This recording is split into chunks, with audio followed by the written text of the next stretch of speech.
استاد کے معنی اور مفہوم۔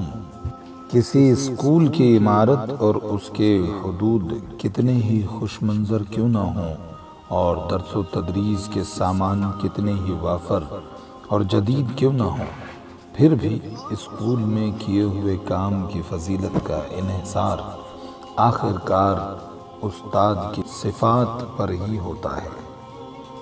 استاد درس و تدریس کی بنیاد ہے اور ایسے ماحول قائم کرنے کا بھی ذمہ دار ہے جو بچے کی ہمہ جہت نشوونما کے علاوہ اچھے سماج کی تعمیر کے لیے ضروری ہے۔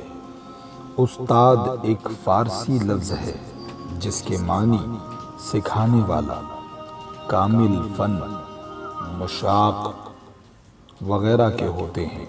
قدیم وسطی دور سے جب بنی نوع انسان نے یہ محسوس کیا کہ علم کے حصول اور اس کی اشاعت میں ہی انسان کی اچھی شخصیت، درد زندگی سے نجات، اجتماعی زندگی، اچھے سماج کی تعمیر، تہذیب و شائستگی اور تہمات و جہالت کی جکڑ بندیوں سے آزادی جیسے عناصر مضمر ہیں، تو اپنے محسوسات کو عملی جامہ پہنانے کے لیے حصول علم کی جانب متوجہ ہوا۔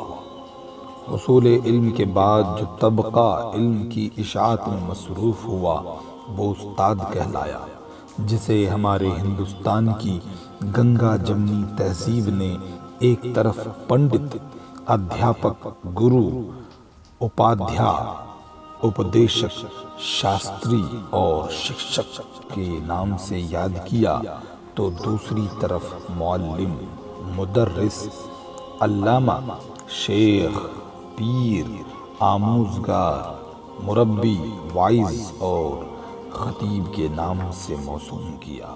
شکریہ۔